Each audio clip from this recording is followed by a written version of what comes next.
Good morning, everyone. Welcome in Professor classes. Today, we will discuss NDA and CDS previous year questions. So, let's start. Now, here, consider the following statement.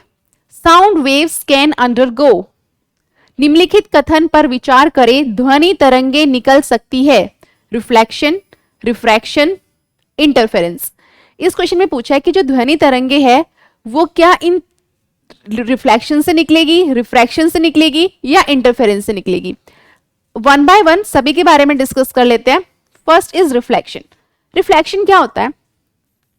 ये हमारे पास एक normal है, इस पे कोई भी light ray incident करती है एक पर्टिकुलर एंगल से, सेम एंगल से रिफ्लेक्ट बैक हो जाती है. This phenomenon is known as reflection. इसको हम क्या बोलेंगे? रिफ्लेक्शन बोलेंगे. रिफ्रैक्शन, रिफ्रैक्शन में दो मीडियम की जरूरत होती है. रेयर, एक रेयरर एक डेंसर. ये होता है रेयरर मीडियम जो हम एयर कंसीडर कर लेते हैं. हियर इज डेंसर मीडियम जो हम या तो वाटर को कंसीडर कर लो या फिर ग्लास को. दोनों ही डेंसर मीडियम है. क्लियर? अगर ऐसी कंडीशन में कोई भी इंसिडेंट रे यहां पर गिरती है तो क्या होता है, जब वो रिफ्रैक्ट होती है ना एक मीडियम से दूसरे मीडियम में, it bends towards the normal. ये नॉर्मल के टुवर्ड्स बेंड हो जाती है. This is known as refraction. Okay, now interference. Interference भी क्या होता है? ये भी एक लाइट फिनोमिनन है. This also need air to propagate. Interference में भी क्या होता है? Need air to propagate. यहां पर जो लाइट रेज होती है वो सुपर इंपोज करती है इस तरीके से. This is known as interference. तो जो साउंड वेव्स है वो बेसिकली जो ट्रेवल करता है वो स्पेस में ट्रेवल नहीं करता है, राइट?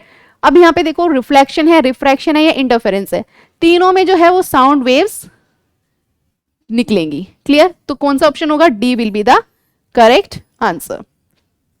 Now next.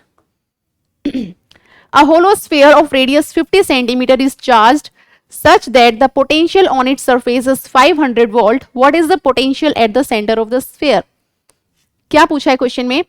50 सेंटीमीटर त्रिज्या वाले एक खोखले गोले को इस प्रकार आवेशित किया जाता है कि इसकी सतह पर विभव 500 वोल्ट है. गोले के केंद्र में क्या क्षमता है? क्लियर? अब आप देखिए, यहां पर जो एक होलो स्फीयर है जिसकी रेडियस कितनी दी हुई है? 50 सेंटीमीटर दी हुई है. क्लियर? पोटेंशियल डिफरेंस दिया, सॉरी पोटेंशियल दिया हुआ है 500 वोल्ट. अब जो ये पोटेंशियल है ना, ये सरफेस पर है. हमें जो पोटेंशियल निकालना है इसका वो सेंटर पे निकालना है. हमारे पास एक रिलेशन है यहाँ पे dv by dt, E is equal to dv by dt. अब देखो, जो पोटेंशियल होगा वो तो क्या होगा? कांस्टेंट होगा. Clear? Potential will be constant here. यहां पर अगर पोटेंशियल कांस्टेंट होगा तो E की वैल्यू क्या होगी? Obviously zero, right? E की वैल्यू हो जाएगी जीरो. अगर E की वैल्यू जीरो है then the potential will be same at the centre of a sphere.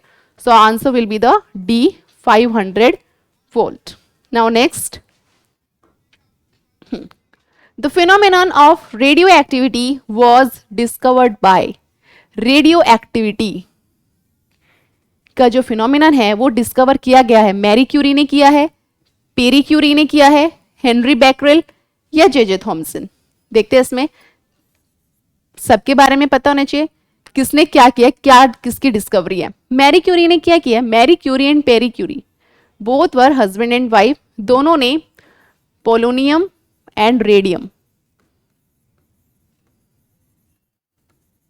दोनों पर काम किया है.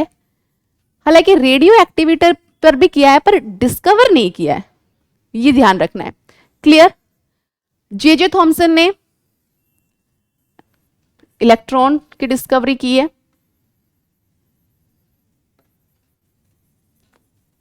And what will be the remaining here now? Henry Becquerel. Henry Becquerel scientist है जिन्होंने रेडियो एक्टिविटी डिस्कवर की थी. तो answer will be the see here, Henry Becquerel. Now next. Now a person stands on his 2 feet over a surface and experience a pressure P. Now the person on only 1 foot he would experience a pressure of magnitude.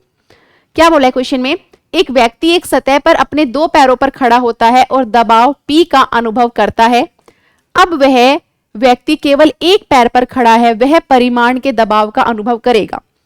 देखिए, अगर एक person है वो अपने दोनों पैरों पर खड़ा है तो कुछ प्रेशर लगा रहा होगा नीचे की ओर, राइट। अगर उसको एक पैर पर खड़ा कर दिया जाए तो अब प्रेशर पे क्या इफेक्ट कर पड़ेगा वो हमें इस क्वेश्चन में देखना है। अब यहां पर हमारे पास एक रिलेशन है P is equal to F by A, formula है ये, राइट। अब जो फोर्स है वो तो ऑब्वियसली जो कुछ बल लगाएगा जब वो खड़ा होगा, दोनों पैरों पर भी और एक पैर पर भी।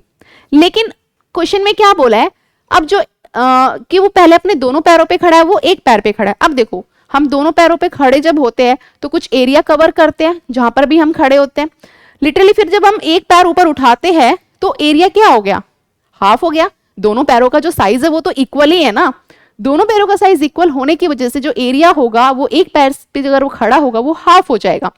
क्लियर, उसने कुछ फोर्स लगाया होगा, एफ फोर्स लगाया उसने, अब जो एरिया हो गया वो हाफ हो गया, राइट। इसको ऊपर ले जाओ, a/2 हो जाएगा, तो मैं इसको यहां लिख सकती हूँ 2। अब देखो इस पे क्या फर्क पड़ा है, P इज इक्वल्स टू क्या होगा 2F/A, यानी ये ट्वाइस हो गया। It means here D option is correct, 2P। Now next,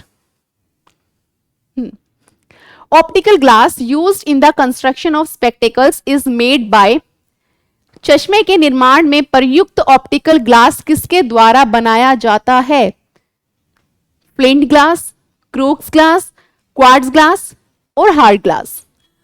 देखिए एक एक करके देख लेते हैं। फ्लिंट ग्लास जो है इसका जो रिफ्रैक्टिव इंडेक्स होता है वो हाई होता है। क्लियर, रिफ्रैक्टिव इंडेक्स हाई होता है फ्लिंट ग्लास का। नेक्स्ट, अब ये यूज भी किया जाता है किसमें, टेलीस्कोप में भी इसका यूज होता है। क्रूक्स जो होता है, क्रूक्स ग्लास जो होता है बेसिकली यूज किए जाते हैं quartz glass and hard glass. इन सब के हम 1 बाय 1 यहाँ पे यूजेस देख लेते हैं। क्लियर, क्रूक्स ग्लास जो सन ग्लासेस जो यूज करते हो आप उसमें यूज होता है। क्लियर, क्वार्ट्ज ग्लास लेबोरेटरी में, केमिकल्स वगैरह जो आप टेस्ट ट्यूब में भी डालते हो, हीट का इफेक्ट इन पर ज्यादा नहीं पड़ता है। हार्ड ग्लास नॉर्मली जो आपके घरों में लगे होते हैं और बिल्डिंग्स वगैरह में जो यूज होते हैं जिनसे आप पूरी तरीके से परिचित है, ओके, बिल्डिंग्स वगैरह में यूज होता है। अब यहाँ पे बोला है optical glass used in the construction of spectacles. Spectacles के लिए क्या चाहिए कि जो रिफ्रैक्टिव इंडेक्स होना चाहिए वो हाई होना चाहिए, तो इनमें से हम कौन सा ग्लास यूज करेंगे, so A will be the correct answer here, flint glass. So thank you all of you and have a nice day.